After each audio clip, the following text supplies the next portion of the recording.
Obviously, Palantir broke above $10 today, so we are at $10.10. That's what we ended today's price on.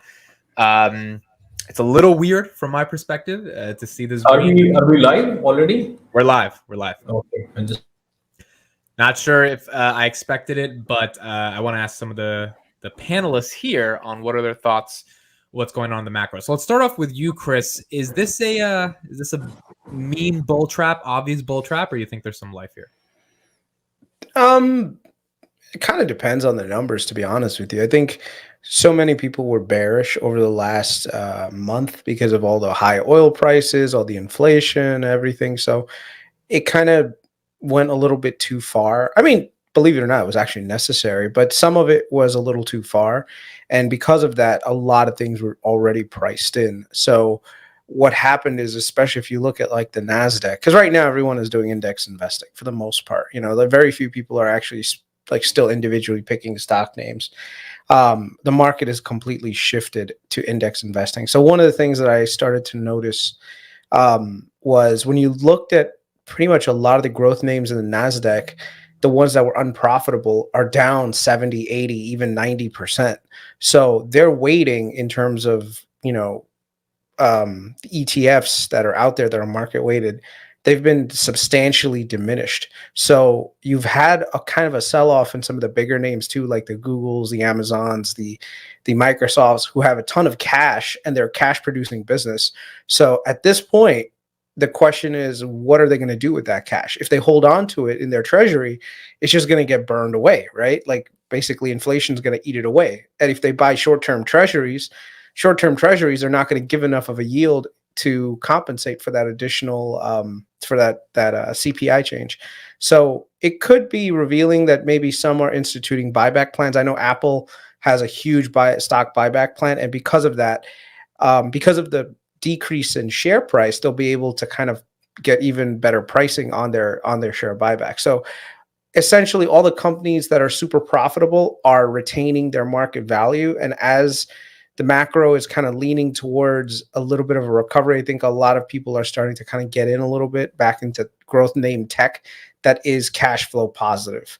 There also is a pullback on some of the energy related stuff because the sanctions have failed against Russia. And maybe Sachin can speak about this a little bit more, because the whole purpose of sanctioning Russia was that no oil would be sold out of Russia, or very little oil was sold out of Russia. Well, India and China threw that whole thing away. Like basically they're like, no, we'll buy from Russia regardless what the West says. So basically a lot of Russian stock is just being shifted from going to Europe. Instead it's going to India and China. So now the demand for oil is kind of just shifting. It's not necessarily like supply constraints may not be there long term as a lot of people were thinking. So I think overall we're at a point where each side is kind of like, you're going to see a lot of volatility. And what we're seeing right now is a volatility creep towards a market rally, right? That's not to say that next week we can't see the same exact drop come in for a lot of the growth names. So we'll see what happens. But in my opinion, I think the rest of 2022, we more than likely will see some level of a recovery, though I do predict that throughout the summer, we'll probably see a lot of volatility. And one of the things that might be super bullish for a lot of growth names are if CPI actually comes in much lower next quarter, that's going to be big, because a lot of people are predicting huge rate rises for the rest of the year from the Fed. So if the Fed was projecting that they're going to do a lot of rate rising and all of a sudden that's not necessary because market conditions have changed, then that means that we'll rally into the end of the year. I mean, remember, this is the same Fed that got inflation is transitory wrong. So more than likely, they're probably going to get inflation is too high and we need to keep raising interest rates really fast. Maybe they'll get that wrong too. So I don't know. What do you I do want to ask you real quick. We are on financial YouTube, and there is a YouTuber named Chicken Genius who is adamant that a recession is coming. And his logic is quantitative tightening means that the stock market will drop. So the stuff, it sounds like what you're saying is things are oversold. Things have already gotten beaten up. CPI could go lower. So there are catalysts to not have a full-blown recession is what you're essentially saying. I don't think so. No, I think we're definitely going to have at least a mild recession, but recessions But you're saying there's aren't going to be a necessarily. rally before that, essentially. Well, here's the thing. It depends on which sector you're in, right? Like even during recessions, you have companies that are growing. You still have companies that are profitable. So there's no like, oh, there's a recession, everything is going to go down no matter what. So I think what it is the level of recession that might be coming our way might be milder than what a lot of people are expecting. And if the mildness of that recession kind of made us drop almost 30-40%, which might be unjustified for a lot of big names that are still very cash flow positive. That just means that now, in terms of market conditions, they're undervalued, right? So, was there a need for a correction in some of the valuations, especially in the tech sector? Yeah, absolutely. But that doesn't necessarily mean that the right amount of correction happened.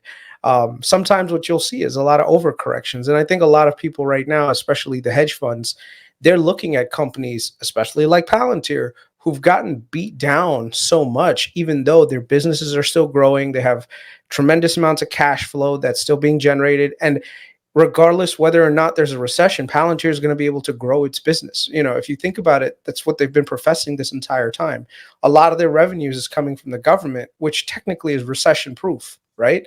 So in that respects, a lot of companies that have been unfairly kind of like undervalued right now are getting that, hey, look, now all of a sudden this makes sense to invest in Palantir.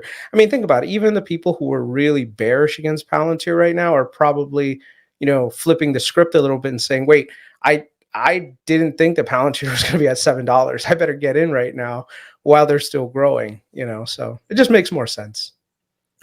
So Sachin, last week you said you see S&P getting to 260 and Nasdaq getting to 8,000, 9,000 levels. How are you kind of feeling on that? Has anything changed? What you see might be coming?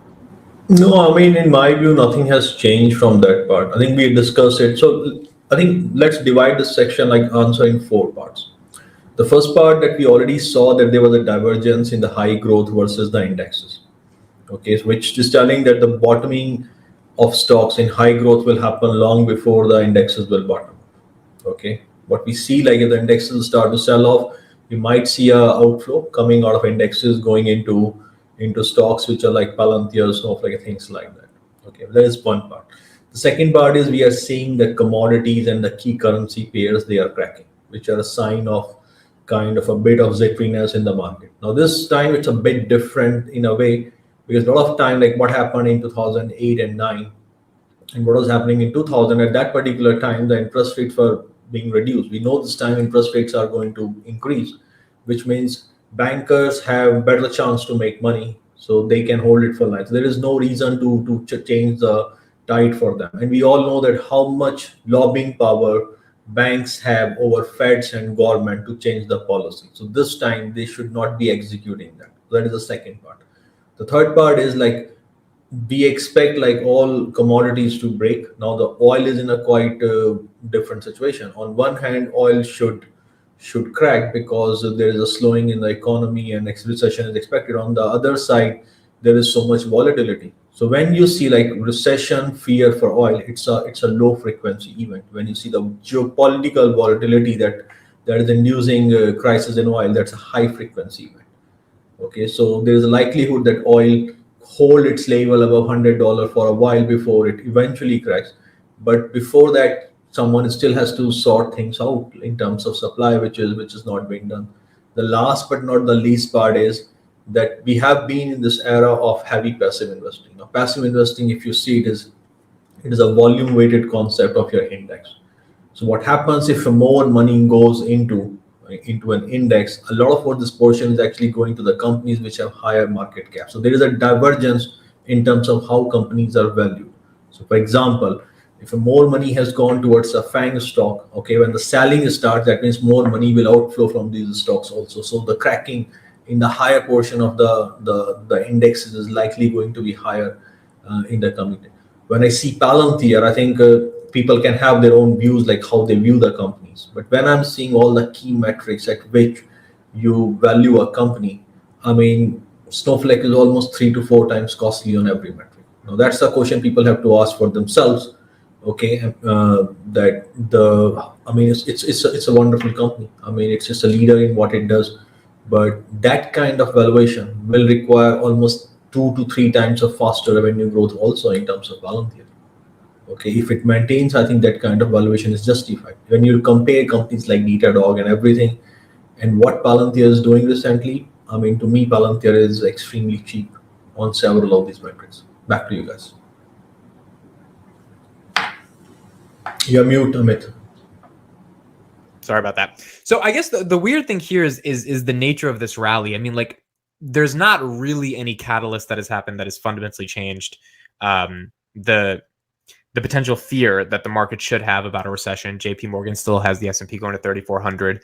A lot of banks and hedge funds are still scared to invest in equity. So I guess the question is, like, do we see this as sort of, if we all believe a recession is coming and the recession hasn't happened yet at 3,700 on the S&P, do we think this is a bear trap, which is like the S&P might rally to 420, 430, we might actually, start to feel better, but then the crash might happen if we believe a crash has to happen in order to get rid of inflation? So let me take this one first. See, one thing everyone has to remember that we are currently at a $10 level of Palantir, which is almost like 60% higher than recent highs. Okay, so you need to, like, whenever we make a jump like 50%, like 75, 100%, there's a lot of short-term selling is always expected. So there should be some selling pressure in some portion for Palantir, at least in the retail category. Okay, if it's not in the institutional category. So that is one thing. The second part is that, guys, I mean, for us, recovery, when we talk about Palantir, we're talking levels like $18, $20, $25. Okay, that is still like 100% from here. Okay, we also have seen that stocks are moving in unison. That means it's not like Palantir is the only stock going up. I mean, AI has also moved up, Snowflake has also moved up, Datadog has also moved up.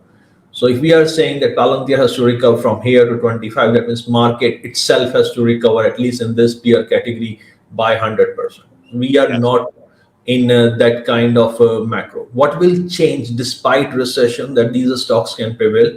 Because companies will be forced to use more and more data, more and more analysis, and that can reflect on the revenues of these companies. I think the only key metric, like I've discussed in past, if Palantir shows revenues above expectations, then Palantir can actually minimize the gap between the multiple valuations that we have between a Snowflake and other companies versus it.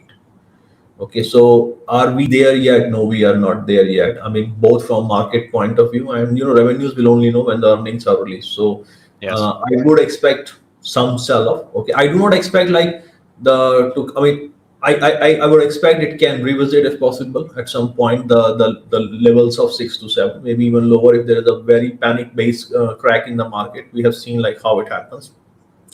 But I would expect that the more decline will happen now in commodities and in high weight companies within indexes. Back to you guys. Chris, your thoughts? No, I agree with that. I think we're at a point right now where I think the opportunity of not at least dipping your toes into the market is of a higher risk than trying to time a bottom, right? Like, so one of the things for me with Palantir is that, you guys know, I have not stopped my DCA, whether Palantir was higher or lower, because if your true projections are way longer into the future, then you're not looking at the stock price day to day. Like, I know, like, everyone has to have their own investment strategy when it comes to certain stocks, certain growth names. And yeah, but right now, in my opinion, when it comes to the market, I think it's not a bad idea to start dipping in a little bit at a time. Like for me right now, when we spoke last week, you said, what would I do hypothetically with the money if I had it? Well, one of the things I started doing was I started buying TQQQ, which is the triple weighted leveraged index for the NASDAQ, to go higher. And it's probably, and hopefully it rallies into a year, but I didn't go like, oh yeah, let me just toss all my money into it, hoping that I see a huge gain I mean, I wish I did, because I'd be up like 30-40%, but essentially every day I just put in a little bit more, because I do feel like we're probably going to see a recovery by the end of the year in certain names, and those certain names are at a higher weighting in the total in the total index, the underlying index, which is triple leveraged. So I think overall, yeah, right now might not be a bad time to get in at least a little bit. I'm not saying go all in. Try to go straight crazy with putting all your money into it, but the risk of missing out on some of the early gains may end up not being so good. So I would say, yeah, I would say probably just put a little bit of money in some of the TQQ stuff, not a lot, just a little bit.